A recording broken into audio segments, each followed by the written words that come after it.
itu masih hidup, tapi dirahasiakan. Ternyata suaranya dari sana, guys.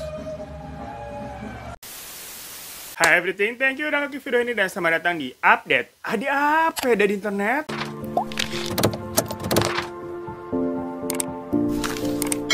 Oke gengs, kita waktunya nge-update lagi yuk. Sebenarnya highlight di update kali ini, itu gue mau membahas sebuah berita viral mengenai rumor yang bilang katanya kalau Presiden Soekarno itu masih hidup. Dan itu rame banget ya. Beritanya nih sampai paranormal juga, itu mengomentari hal tersebut. Tapi kan kalau kita nggak bahasnya itu doang, berarti jatuhnya kami thirsting tuh. Dan gue lagi pengen update soalnya. Jadi kita masukin di sini aja ke sekalian ya. Apakah benar Presiden Soekarno itu masih hidup dan ini ada beberapa juga teori konspirasinya. Namun sebelum kita ke pembahasan yang serius-serius, kita buka berita update dengan yang hal chill-chill dulu lah, yang santai-santai baik. Setelah kemarin kan udah tegang-tegangan tuh suasana demo nih di mana-mana. Nah, ini ada beberapa video viral dari beberapa adegan yang harusnya serius ketika demo, tapi kok malah kayak ngelawak. Video pertama yang paling gue suka itu adalah ada seorang ibu-ibu yang gue nggak tahu sih dia sebenarnya ikutan demo apa enggak. Yang pada saat itu situasinya pada lagi tegang-tegang banget. Banyak polisi yang udah bikin barisan, pakai tameng-tameng segala. Tapi tahu-tahu si ibu itu malah ucuk-ucuk nyamperin polisinya, kayak mau nantangin. Tapi ternyata doi ngambil sendalnya yang copot di situ, guys.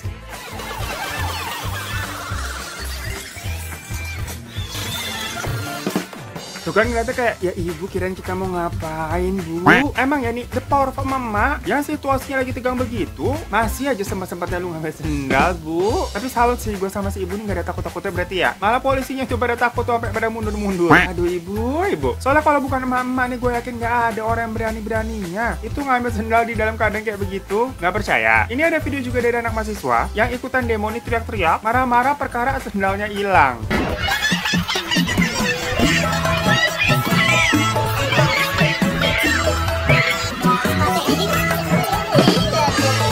Di situ dia teriak-teriak nyalahin DPR, bukan karena dia menuntut undang-undang, tapi karena nih DPR dianggap penyebab kalau sepatunya hilang. Dikira itu DPR yang nyolong sendal Jumatan kali ya. Jadinya dia nyaker pakai kaos kaki doang. Tuh kan gue bilang apa? Kalau bukan mama udah ikasin aja dah. Itu sendal atau sepatu lu yang hilang. Kekuatannya beda soalnya. Mama tuh emang dewa, gengs. Semua orang pasti tunduk dan takut sama yang namanya mama. Polisi aja tadi sampai mundur-mundur. Nah ini juga ada anak mahasiswa nih. Laki udah nyiapin mental, buletin tekadnya gitu, dan memberanikan diri untuk turun ke lapangan dengan gagah berani. Tapi kalau udah disamperin sama emaknya buat pulang ya udah nurut aja. Takut durhaka abisnya.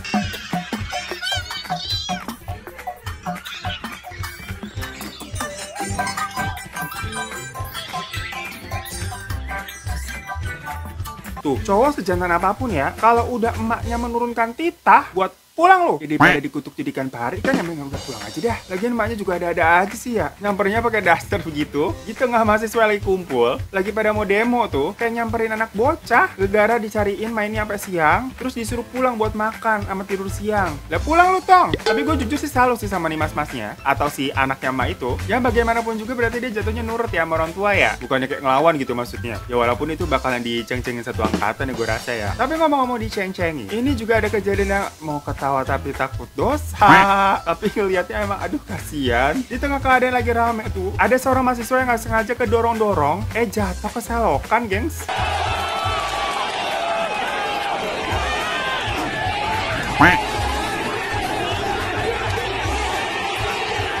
Gue melihat video ini tuh kayak teringat sama kejadian di Uang Kaget, tau gak lo? Yang hostnya gak sengaja nyenggol orang juga jatuhnya sampai keselokan. Kasian banget, mana dia nyeburnya sendirian ya? Di antara banyaknya orang begitu, itu pasti langsung jadi pusat perhatian. Ya Allah, ada-ada aja emang ya peristiwa-peristiwa di demo nih. Ya tapi intinya masalah perdemoan ini, gue hanya berharap yang terbaik untuk kesejahteraan rakyat aja. Dan di tengah-tengah suasana yang lagi memanas, memang ada hal-hal yang tak terduga kayak gini nih, yang mungkin bisa sedikit ngendorin otot, walaupun jatuhnya kita ketawa di atas penderitaan orang ya. Terutama tadi mas-mas yang nyebur tadi keselokan tuh. Mohon maaf ya mas. Next, kita ke berita viral selanjutnya tentang sebuah rumor kalau katanya Presiden Soekarno itu masih hidup. Mungkin kalian makin bingung nih, kok random banget beritanya? Kenapa tahu-tahu banyak orang yang ngomongin hal tersebut? Jadi sebenarnya semua ini itu nggak lepas juga dari masalah demo kemarin yang banyak mengkritik atas pemerintahan saat ini. Tapi kita nggak akan ngebahas mengenai hal-hal politik sekarang ya gengs. Nah maksudnya, karena hal tersebut nih jadi banyak yang mengungkit-ungkit lagi mengenai masa pemerintahan Presiden Soekarno. Semacam membanding-bandingkan lah. Sebenarnya itu hal yang biasa ya, karena setiap ada presiden yang baru nih, itu pasti kan emang selalu dibanding-bandingkan sama presiden sebelumnya. Dan salah satunya ini ada sebuah video TikTok yang tersebar tentang pengakuan seseorang yang bilang kalau katanya Presiden Soekarno itu sebenarnya masih hidup, namun keberadaannya itu memang sengaja dirahasiakan oleh negara.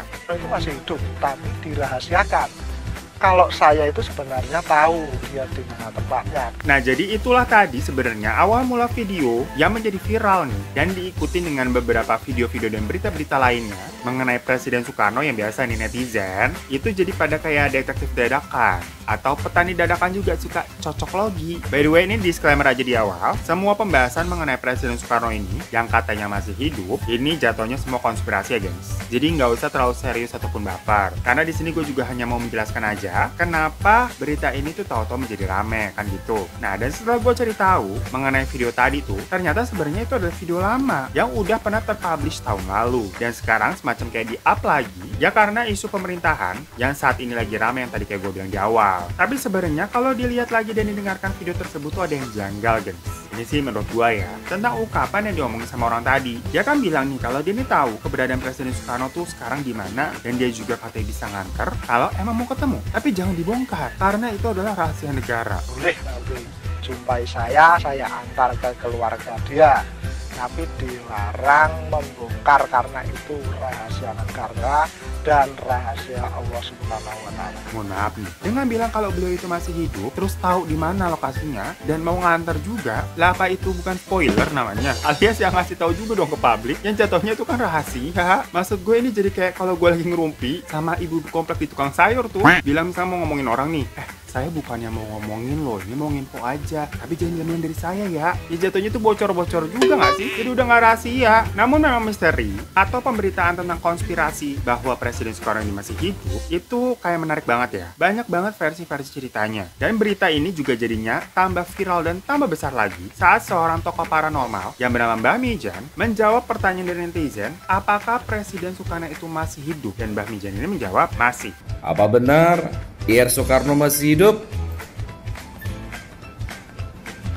Masih. Ya sebenarnya kita nggak tahu juga ya, maksud kata masih itu maknanya serius atau bercanda aja. Soalnya di beberapa video TikTok dari Mbak Mijan ini gue juga lihat kalau jawab-jawab pertanyaan itu suka kayak agak bercanda. Tapi since Mbak Mijan ini memang dikenal sebagai seorang paranormal, jadilah mungkin jawaban masih itu diartikan bulat-bulat berarti masih hidup nih sama netizen. Dan memang cerita atau kepercayaan bahwa Bung Karno ini masih hidup itu udah beredar lama banget guys. Contohnya aja di tahun 2006 waktu itu tuh pernah geger karena ada seseorang yang mengaku sebagai Presiden Soekarno yang datang ke sebuah desa bernama Linggarsana di Jawa Barat. Di sana dia juga sempat mengobati seseorang yang mana menurut ceritanya dulu kan, Presiden Soekarno tuh katanya bisa dibilang apa ya, semacam mempunyai kekuatan atau kemampuan untuk mengobati orang juga gitu guys. Jadi maksudnya orang yang baru nih di tahun 2006 itu kayak kekuatannya mirip. Terus si orang tadi itu juga bilang, katanya ia ingin membagikan harta milik Indonesia sebanyak 2 miliar per kepala. Nah, berasa dapat uang kaget nggak kalau benar begitu kita bisa dapat 2 miliar? Soalnya memang menurut legendanya, katanya si harta Indonesia tuh banyak banget yang saat ini disimpan di sebuah bank yang ada di Swiss. Dan yang mengetahui ataupun bisa mengakses harta tersebut hanyalah Presiden Soekarno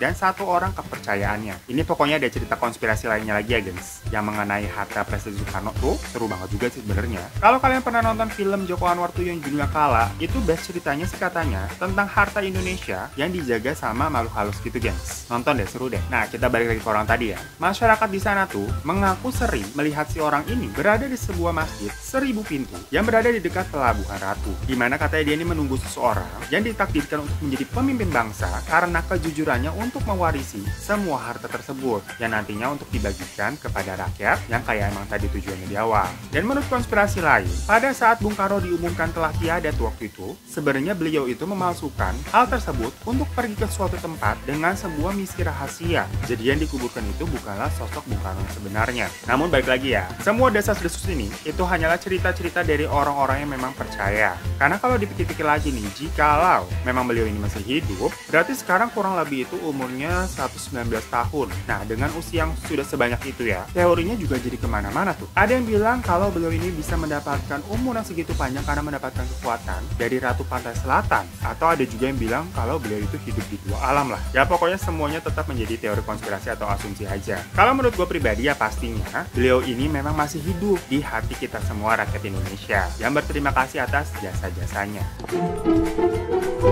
Nah, jadi dua berita tadi itu masih berhubungan ya, bisa viral nih, perkara demo karena undang-undang dan pemerintahan. Nah, video viral selanjutnya ini juga masih sama, guys. Jadi memang minggu ini tuh kayaknya semua pemberitaan tuh full mengenai masalah demo-demoan nih. Dimana di sini ada mbak-mbak yang emang caper sih gua rasa, dengan membuat sebuah video TikTok yang seolah-olah memberikan pendapatnya tentang orang-orang yang memang seminggu kemarin ini kan rame nih, mengutarakan pendapat mereka masing-masing mengenai politik yang terjadi saat ini. Kita lihat dulu deh videonya kayak apa.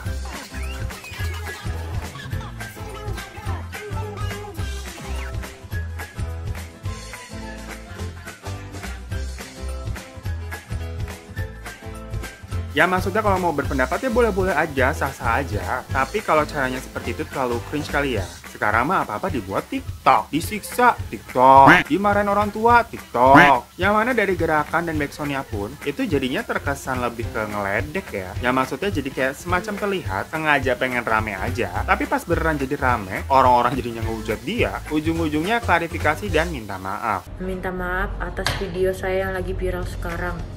Saya sudah mendapat teguran tertulis dari pihak yang dirugikan. Saya akan lebih bijak lagi menggunakan media sosial dan media lainnya. Nah, pada template-template seperti ini tuh, masalah kayak membuat sesuatu yang kontroversi habis itu minta maaf, selalu kejadian namun kayak orang tuh nggak ada kapok-kapoknya. Dimana ini ada juga seorang apa sih, selebgram atau youtuber ya bisa dibilang, yang melakukan hal setipe begini juga, gengs. Bikin konten yang kontroversi, sengaja gitu biar rame, tapi giliran rame, terus malah jadi masalah, kebingungan dia. Nah, ada nih akun dengan nama Ken Wilboy, yang awalnya mengunggah video TikTok, dimana cerita dia lagi jalan di jalanan, terus dia dengar masjid yang katanya muter semacam lagu EDM gitu atau kayak musik-musik DJ lah dengan pengeras suara masjid gitu, gengs. Guys, gua lagi jalan-jalan terus gua ngedengar suara ini nih. Ternyata suaranya dari sana, guys.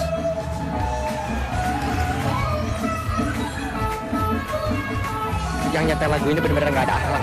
Kacau. Aduh. Nah, netizen yang melihat video itu semacam agak tidak percaya ya. Maksudnya kayak nggak mungkin dia ada masjid yang gitu. Terus meminta si Ken Wilboy ini untuk memberi penjelasan lah, kayak semacam klarifikasi, bener nggak itu editan atau gimana. Nah, kalau itu editan, berarti jatuhnya nggak bener dong. Maksudnya ngapain juga jadi nuduh-nuduh masjid yang nggak ada angin, nggak ada hujan, dibilang muter musik party seperti itu. Dan dirinya juga bilang nggak perlu ada klarifikasi, karena itu edukasi. Dan ujung-ujungnya ngadain giveaway. Ditunggu klarifikasinya ya, bos. Nggak ada klarifikasi buat apa? Otak lu aja nggak mampu.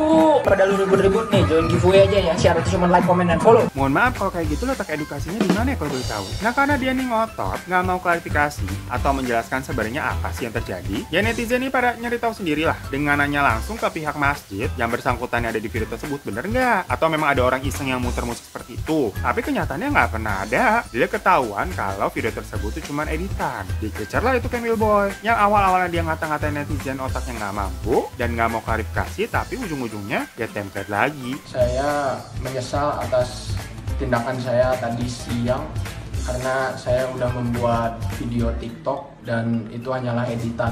Ya karena perbuatan-perbuatan kayak gini nih menurut gue kayak konyol banget ya. Terlalu nyari resiko untuk sebuah keviralan lah. Jadilah dia memang diamankan dan ditangkap oleh pihak kepolisian dengan laporan pelecehan agama. Maksudnya di sini gue agak kurang paham sama pemikiran awalnya tuh gimana sih? Soalnya memang konten yang dia buat itu ya dari awal kelihatan sensitif banget jatuhnya. Maksudnya berani banget gitu ngedit dengan suara musik seperti itu. Ya ini emang banyak banget orang jadinya sengaja bikin sesuatu yang kontroversi biar viral. Tapi gila udah viral, wih kebingungan sendiri. Soalnya ternyata viralnya itu negatif bukan positif. Makanya kalau kalian pengen viral udah kebelet banget gitu, lu cari batu, lu genggam biar hilang kebeletnya, nggak jadi cepirit di celana.